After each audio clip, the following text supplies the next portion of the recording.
LG ने सियासत तो की है। सियासी तौर के ऊपर ये कहिए कि हमारा आदमी बनना चाहिए, आप ये कहिए कि फला जमात का नहीं बनना चाहिए, हम मुकम्मल जमात हैं इसलिए हमारा चेयरमैन बनना चाहिए, लेकिन उसमें उसको मजहबी रंग देना बहुत नामर्जी। हुकूमत ने लेफ्टिनेंट गवर्नर को हद से ज़्यादा पावर देने का जो एक सिलसिला प्रेसिडेंशियल ऑर्डर के ज़रिए शुरू किया है, ये अवामी जो वर्डिक्ट है उसके सर खिलाफ है। देखिए, जो तनाज़ा दिल्ली हज कमेटी के ताल्लुक से भी शुरू हुआ है, उसकी नौइयत सियासी है, मजहबी नहीं। बहुत अहम बात है। और जब दो मुख्तलिफ ख्याल सियासी जमातों के नुमाइंदे के मुफादात टकराते हैं तो इसी तरह की बहस होती है लायानी, जो लायानी गुफ्तगू और बहस अब चल रही है। ये कहना एक एमएलए के जैसे मनसब को और हैसियत पर रहने वाले किसी भी मुअज़्ज़िज़ रुकन का ये कहना कि कोई खातून दिल्ली स्टेट हज कमेटी की रुकन नहीं बन सकती, ये बहुत ही नासमझी की बचकानी बात है। क्या किसी मजहबी किताब में कहीं ये भी लिखा हुआ है? मुस्लिम ख्वातीन, पूरी तारीख़ इस्लाम उठा के देखिए कि मुस्लिम ख्वातीन ने क्या क्या कारनामे अंजाम नहीं दिए हैं। और जहाँ तक हज कमेटी की, दिल्ली स्टेट हज कमेटी का ताल्लुक़ है, दिल्ली में मेरी अपनी याददाश्त में जो सबसे अच्छी दिल्ली हज कमेटी चली है वो एक खातून ने चलाई थी, मरहुमा मोहतरमा ताजदार बाबर साहिबा ने। उस ज़माने में 35 हज़ार आदमी दिल्ली से हज पे जाते थे। तमाम रियासतों के, आसपास की रियासतों के लोग जो हैं दिल्ली हवाई अड्डे से जाते थे, तो दिल्ली हज कमेटी के पास उनको ठहराने की, उनकी रवानगी की, उनको वापसी में उनके इस्तकबाल की, उनको फिर ठहराने की सब जिम्मेदारी रहती थी। और मैंने वो ज़माना देखा है कि 10-10 हज़ार आदमी एक बार में कैंपों में रहते थे। लेकिन वो मरहुमा, अल्लाह ताला उनको गरीक़ रहमत करे, वो ताजदार बाबर ही थी। उसके बाद ऐसा कोई चेयरमैन नहीं आया। मैं आपको ईमानदारी से, मैं तकरीबन सभी चेयरमैन को जानता हूँ, कोई ऐसा चेयरमैन नहीं आया जिसने इतनी साफ सुथरी शफाफियत के साथ ये सब वो हुआ। तो ये नादानी की बात है कि कोई ये तबसरे करने की लायक बात नहीं है। दलील है क्या? उसमें दम है दलील के अंदर? सिवाय इसके क्या औरत नहीं कर सकती? क्या बात कर रहे हैं आप भैया? कैसी बेतुकी की बात कर रहे हैं आप? आजकल तो महरम का बगैर महरम के हज तक की इजाजत मिल गई है। हज तक की इजाजत मिली है ना। और भाई, सियासी मकासद के लिए मजहब को इस्तेमाल करना बहुत ही नाज़िबा बात है। क्या हमारे घरों की ख्वातीन अकेले सफर नहीं करती हैं? नहीं करती क्या? मुझे बताइए आप।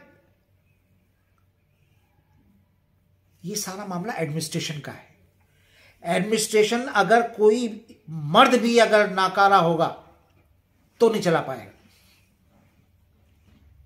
तो आप सियासी तौर के ऊपर ये कहिए कि हमारा आदमी बनना चाहिए, आप ये कहिए कि फला जमात का नहीं बनना चाहिए, हम मुकम्मल जमात हैं इसलिए हमारा चेयरमैन बनना चाहिए, लेकिन उसमें उसको मजहबी रंग देना बहुत नामुनासिब बात है।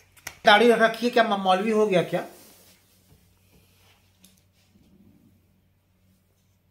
मजहबी तालीम जिसके पास है उसको बोलना चाहिए, बहुत अहम बात है।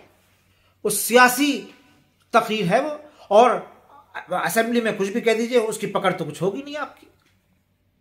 सियासी तकरीर है बस वो। नहीं, अब तो सऊदी सरकार ने कह दिया है कि बगैर महरम के भी ख्वातीन हज करने आ सकती हैं। उस पर सवाल उठाया किसी ने? सवाल उठाया किसी ने? और मैं बड़े बड़े अकाबरीन उलमा इकरा की घरानों को जानता हूँ जिनकी ख्वातीन अकेले सफर करती हैं, हवाई जहाज में जाती हैं, हज की बात नहीं कर रहा, अपने बच्चों से मिलने जाना होता है या कहीं और जाना होता है, तो घर वालों ने यहाँ जहाज पे बिठा दिया, वहां उतार लिया, तो सफर तो अकेले हो गया ना। वो नहीं समझे आप मेरी बात? मैं बहुत लोगों को जानता हूं ऐसे। ये बात जमने वाली नहीं। और ये बात दिल्ली हज कमेटी का जहां तक मामला है, अगर आप कांग्रेस के कॉरपोरेटर को मेंबर बनाने की बात कहते हैं, तो कॉरपोरेटर तो एक कॉरपोरेटर तो बनेगा उसके अंदर, और सियासी तौर पे एलजी को सूट करता है कि रूलिंग पार्टी का ना हो, तो एलजी ने सियासत तो की है, इसमें तो कोई दो राय नहीं, इसमें कोई दो राय नहीं कि एलजी ने सियासत की है। लेकिन यह कहना कि कांग्रेस पार्टी ने कोई सौदेबाजी की है एलजी से, यह बिना मुनासिब बात है। एलजी ने कांग्रेस का इस्तेमाल करके सियासत कर ली है। लेकिन ये पिछली दफा भी कांग्रेस की एक नुमाइंदा थी, कॉरपोरेटर सीमा ताहिरा रुकन थी हज कमेटी की, तब क्यों एतराज नहीं उठता? ये बात ही देखिए, मैं जैसे आपसे अर्ज किया कि दिल्ली के लेफ्टिनेंट गवर्नर सियासत कर रहे हैं, ये बहुत छोटी बात है कि हम चाहे इख्तलाफ रखते हों, चाहे ना रखते हों, लेकिन आइन से तो चलेगा ना कोई भी सिलसिला। ये जो मरकजी हुकूमत ने लेफ्टिनेंट गवर्नर को हद से ज्यादा पावर देने का जो एक सिलसिला प्रेसिडेंशियल ऑर्डर के जरिए शुरू किया है, ये अवामी जो वर्डिक्ट है उसके सर खिलाफ है। दिल्ली में हुकूमत करने का हक जो है वो आम आदमी पार्टी को मिला है, तो उसको खुले तौर के ऊपर काम करने की इजाजत होनी चाहिए, पिछले दरवाजे से कंट्रोल नहीं करना चाहिए।